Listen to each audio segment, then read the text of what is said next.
Good morning, everybody. So now, chapter number 12, class 8, the impact of British rule on India. So this chapter's story already has been explained, means chapter explanation work has been completed. And now the time comes to solve the question answer of this chapter, means we have to complete the solution part. So let's start from the first question, that is question number A, tick the correct option. तो यहाँ सब लोग इसको start करेंगे आप लोग. Next one, तो यहाँ पर सीधा first question, tick the correct option. यहाँ सबसे पहले जैसा कि आप लोगों को पहले से मालूम होगा कि first question tick the correct option वाली रहती है. तो यहाँ देखो फर्स्ट में क्या दी गई है, the main objective of the East India Company was, यानी ईस्ट इंडिया कंपनी का मुख्य जो उद्देश्य था, ऑब्जेक्टिव, ये क्या था. The answer will be to earn profit. Option number C, पैसा कमाना. Next one, who initiated the Wardha education scheme in 1937. 1937 में वर्धा एजुकेशन स्कीम को किसने शुरुआत की थी, इनिशिएट किसने किया था. तो already you know, Mahatma Gandhi. Option number A. Now next one, question number third, the reformer who fought against the Brahmin dominance and discrimination against the lower caste. तो उस रिफॉर्मर के बारे में यहाँ पूछा गया है जिन्होंने ब्राह्मण डोमिनेंस और लोअर कास्ट के खिलाफ में जो भेदभाव होता था उसके खिलाफ में लड़ाई लड़ी. तो यहां पर आंसर क्या होगा, option number B, Shri Narayana Guru. You have to tick out here. Next one, question number 4 is that कि आर्य समाज was established bye, Arya Samaj की स्थापना किसने की थी. तो यहां पर क्या होगा, correct answer, correct option, option number A, Dayanand Saraswati. Next one, question number 5 is that who is known as a architect of Indian constitution. भारतीय संविधान के आर्किटेक्ट किन्हें कहा जाता है. तो answer option number D, that is B.R. Ambedkar. So you have to tick out here B.R. Ambedkar. Option number D here. So this is correct option. Now next one, fill in the blanks. तो यहाँ पर fill in the blanks दी गई है. First one, a number of पाठशालास and maktabas provided elementary. यहाँ पर क्या होगा, education. You have to write down education. Next में number 2, Charter Act of 1813 sanction 1 lakh rupees for dash in India.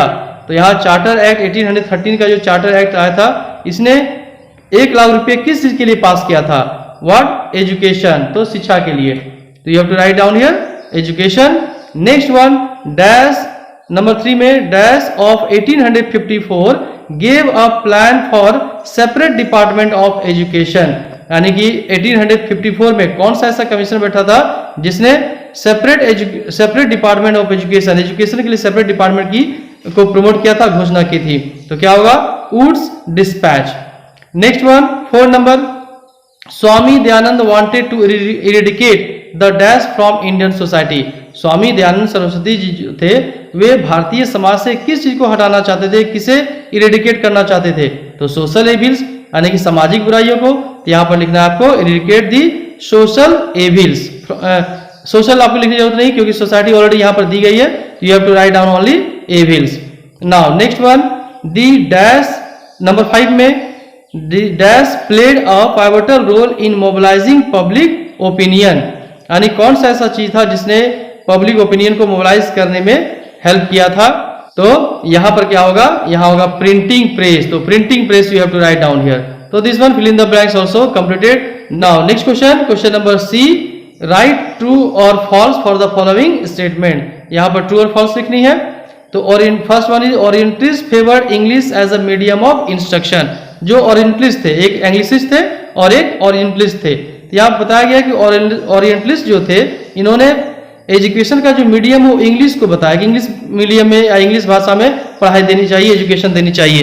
ये true है या फॉल्स है, ये क्या होगा, फॉल्स होगा, क्योंकि इंग्लिश को किसने प्रोवाइड किया था, प्रमोट किया था, इंग्लिशिस्ट ने. तो दिस इज फॉल्स. तो आपको यहां पर लिखना है false.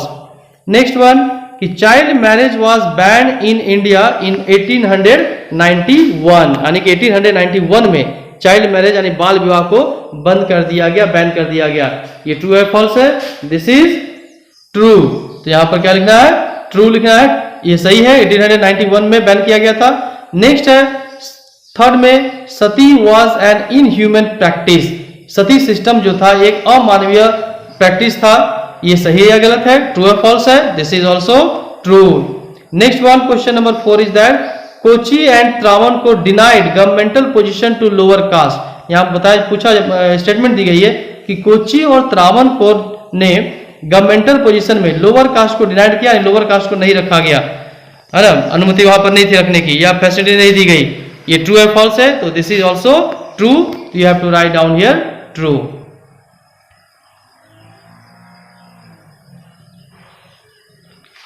Now next one, question number 5 is that कि Gandhi considered untouchables as Harijan यानी people of God. Is it true और फॉल्स? तो दिस इज ट्रू।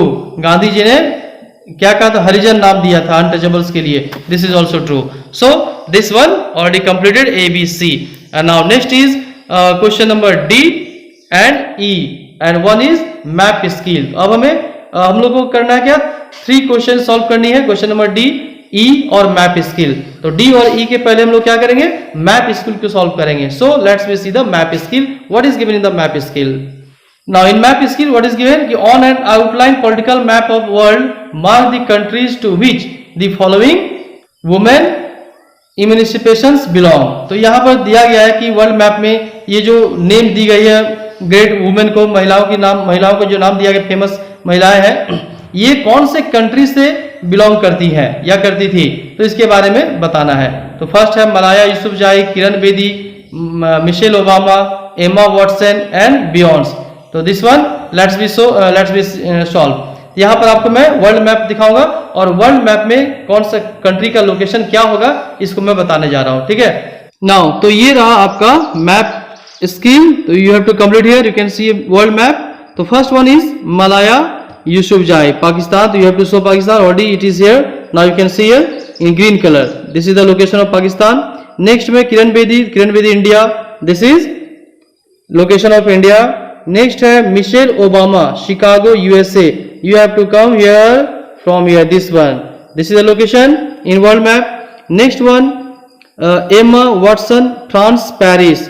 तो यहाँ पर फ्रांस दिखाना है, ये फ्रांस आपको, दिस वन। ये जो है मैप है, यहाँ कलर नहीं की गई है बट मैं आपको स्केच करके यहाँ बता रहा हूँ, ये this is the location of France. Next one Beyonce, तो हडसन टेक्सास यूएसए की है, तो यूएसए अगेन दिस वन। तो this is the correct answer, all completed. तो Malala Yousafzai, Kiran Bedi, Michelle Obama, Emma Watson and Beyonce, all map skill completed this one. And now let's we solve the question answer from question number D. And now next one we have to complete question number D and E. तो we have to start from question number D, that is the first question is that कि what's were the proposals of Wood's Despatch of 1854। यानी कि 1854 में जो woods dispatch आई थी, इसने क्या proposal किया था एजुकेशन को लेकर के। Now answer point wise I am going to tell you, ताकि आपके लिए बहुत ही इजी हो जाए। तो first point you can write here कि Wood's Despatch of 1854 gave a detailed plan for a separate department of education. तो यहाँ पर फर्स्ट पॉइंट जो होगा आप लिखेंगे कि वुड्स डिस्पैच ने सेपरेट डिपार्टमेंट ऑफ एजुकेशन, यानी एजुकेशन के लिए एक अलग से विभाग बनाने की बात की थी, प्रस्ताव दिया था। इसके साथ साथ ही उन्होंने कहा था कि वुड्स डिस्पैच कमेटी ने कहा था कि university were set up at presidency towns Bombay, Kolkata and Madras. यानी कि जो बॉम्बे, कोलकाता और मद्रास में जो प्रेसिडेंसी टाउन जिसको बनाया गया था, यहाँ पर यूनिवर्सिटी खोलने की बात की गई थी। तो this is completed. Highlight any 3 social evils of Indian society related to women. यानी महिलाओं से रिलेटेड कौन से सामाजिक कुरीतियाँ हमारे समाज में व्याप्त थी, इसके बारे में पूछा गया है। यहाँ पर वेरी इजी कि 3 social evils of Indian society related to women are, first में फीमेल इन्फेंटिसाइड यानी कि बाल हत्या, जो बच्चियों को हत्या कर दी जाती थी, चाइल्ड मैरिज, बाल विवाह और सती प्रथा। ये 3 सोशल एविल्स, सामाजिक कुरीतियाँ हमारे समाज में थी।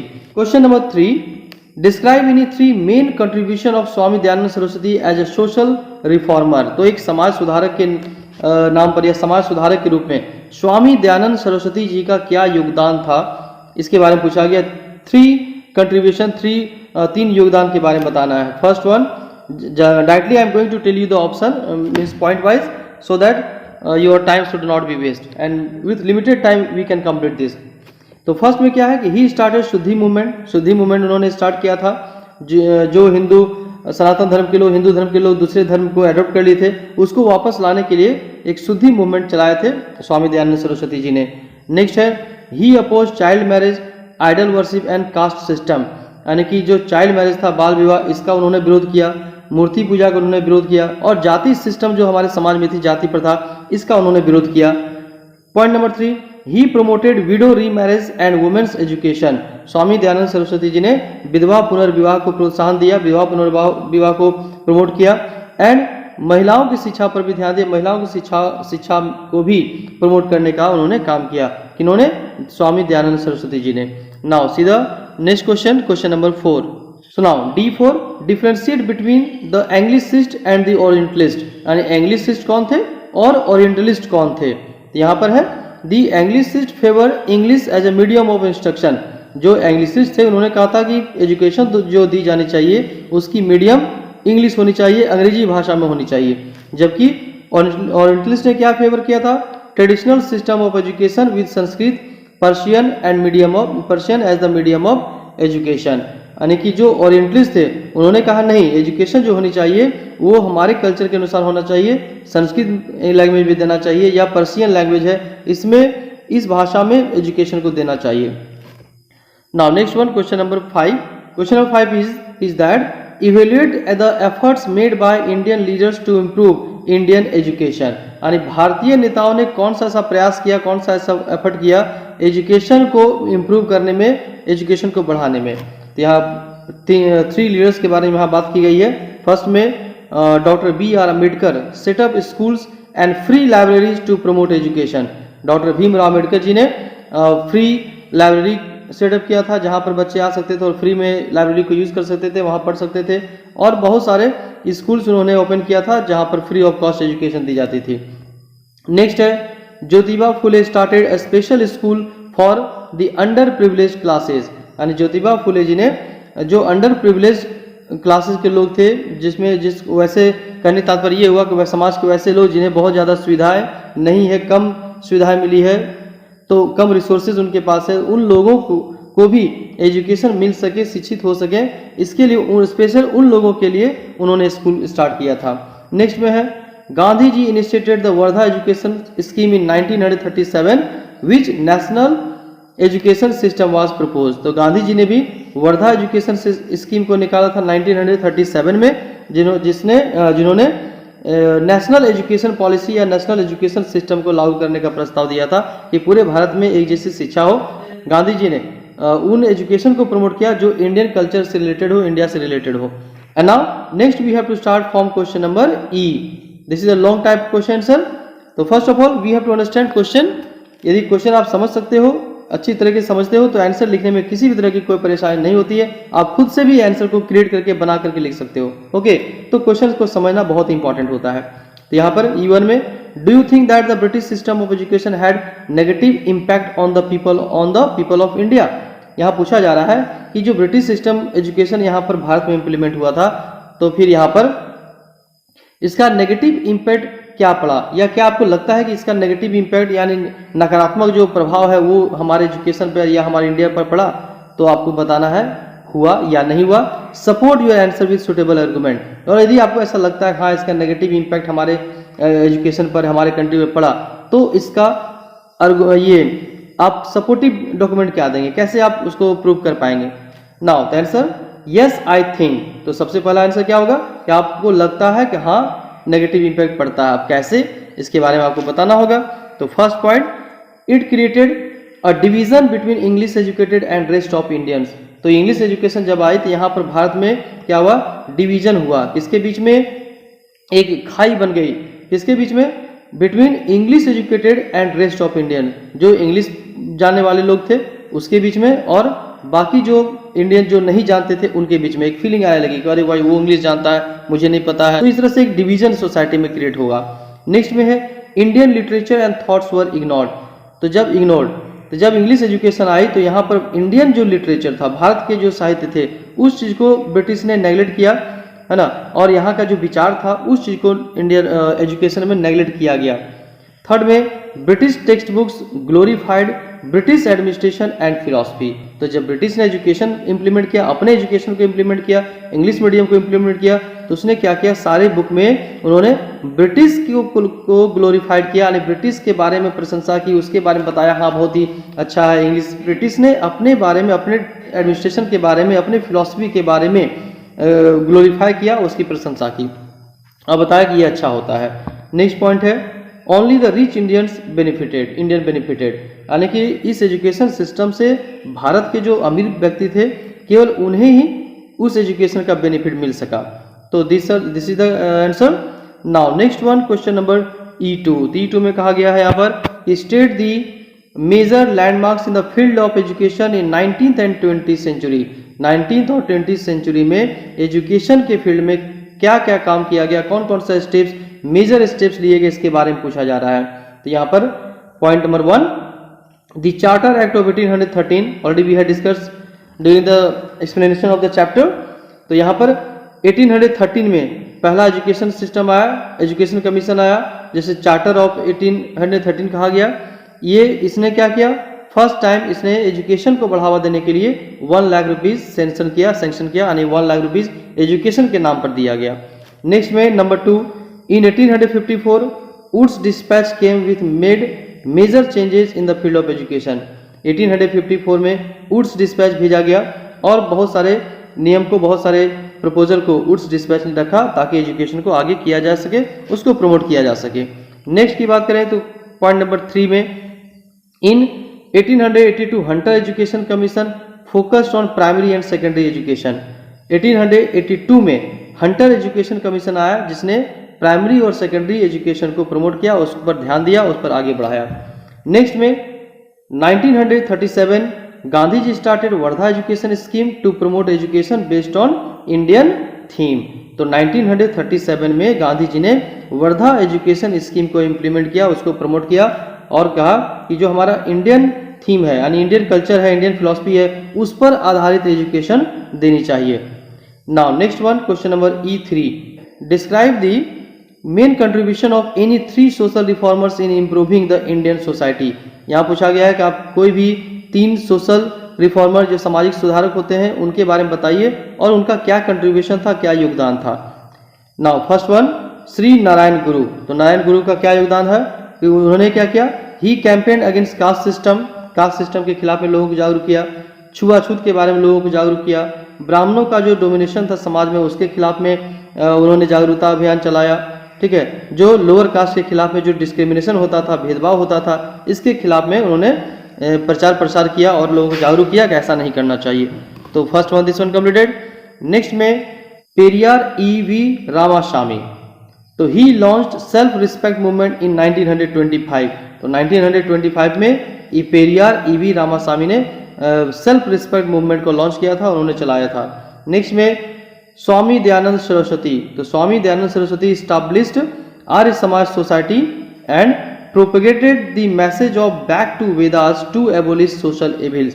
तो स्वामी दयानंद सरस्वती जी ने सोशल एविल्स को हटाने के लिए, सामाजिक कुरीतियों को हटाने के लिए उन्होंने एक मैसेज दिया, बैक टू वेदास, यानी कि वेदों की ओर लौटो, यानी वेद जो है वेद को फॉलो करना है और यदि हम वेद को फॉलो करते हैं तो इससे हमारे समाज में जो कुरीतियां हैं, बुराइयां हैं, ये साफ हो जाएगा, हट जाएगा। Now next one, question number E4, what is given in E4? In E4 state the impact of the reform movement in India. भाई इतना सारा रिफॉर्म मूवमेंट चला, सामाजिक समाज सुधार आंदोलन चला, धार्मिक सुधार आंदोलन चला, तो इसका कोई इम्पैक्ट हुआ कि नहीं, इसका कोई प्रभाव भी पड़ा या नहीं, इसके बारे में पूछा गया। क्या प्रभाव पड़ा, क्या फायदा हुआ है इतने सारे मूवमेंट चलाने का। तो यहाँ पर first of all what is given here कि reform movements develop the feeling of nationalism. जब रिफॉर्म मूवमेंट चला, सुधारात्मक आंदोलन चला, तो भारत के लोगों में नेशनलिज्म की भावना का विकास हुआ, यानी राष्ट्रवाद की भावना का विकास हुआ। नेक्स्ट में है it eradicated many social evils like sati system, child marriage and promoted widow remarriage. इसने क्या किया, इस सुधार आंदोलन ने भारत में सती सिस्टम को हटाने का प्रयास किया या हट गया। तो चाइल्ड मैरिज, जो बाल विवाह होती थी, उसे समाप्त किया गया और विडो रीमैरेज को प्रमोट किया गया, यानी विधवा पुनर्विवाह को प्रमोट किया गया। नेक्स्ट वन है it enhances it enhances women education, महिलाओं की शिक्षा पर विकास ध्यान दिया गया, महिलाओं की शिक्षा के बारे में बताया गया, जागरूक किया गया कि महिलाओं को भी शिक्षित होनी चाहिए। नेक्स्ट में point number 4, it created the middle class in the society like teachers, doctors और लॉयर्स। तो रिफॉर्म मूवमेंट का एक ये भी योगदान है कि समाज में मिडिल क्लास लोगों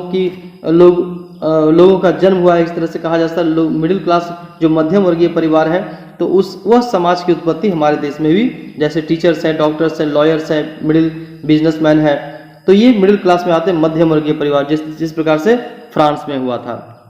नाउ नेक्स्ट में the last question is question number E5. तो what is given in E5? Although the British and the Indian Parliament brought many laws to end social evils, yet they continue to exist in Indian society. Justify this statement. कहा गया कि चलो बहुत सारा सुधार हुआ है ना, British and the Indian parliament, तो यहाँ बहुत सारे कानून बनाया गया ब्रिटिश गवर्नमेंट के द्वारा, ताकि हमारे समाज में जो सोशल एविल्स है, सामाजिक कुरीतियाँ हैं, ये हट सके। बट क्या हुआ, उतना कानून बनने के बावजूद भी बहुत सारे सोशल एविल्स हमारे समाज में आज भी एग्जिस्ट करते हैं, आज भी चलन है। तो जस्टिफाई दिस स्टेटमेंट, तो आप इस स्टेटमेंट को जस्टिफाई करें, है या नहीं है, या क्या कहना चाहते हैं आप। तो यहाँ पर फर्स्ट ऑफ ऑल ये सही बात है कि बहुत सारे सोशल एविल आज भी हमारे समाज में कायम ये चल रही है, तो इससे हम लोग एग्री करना है। Now answer is that yes I agree with this statement. तो इस स्टेटमेंट से मैं एग्री हूं, आप एग्री हैं। क्यों भाई, क्यों?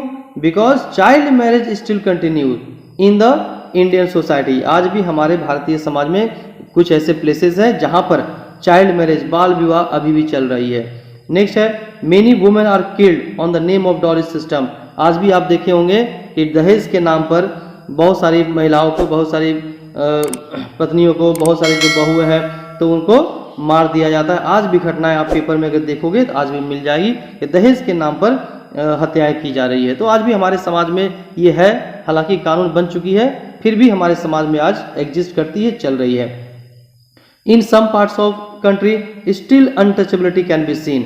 अभी भी ऐसा हो सकता है, कोई ऐसा रिमोट एरिया हो, बहुत इंटीरियर एरिया हो, जहां पर अनटच या फिर जब बहुत ज़्यादा लोग शिक्षित नहीं हो, तो भारत के कुछ ऐसे पार्ट्स हैं जहां अनटचेबिलिटी अभी भी किसी फॉर्म में देखा जा सकता है। अभी भी छुआछूत की जो भावना है, इस चीज़ को अभी भी देखा जा सकता है। नाउ तो in this way all the question answer completed. Have a nice day. जय हिंद, जय भारत।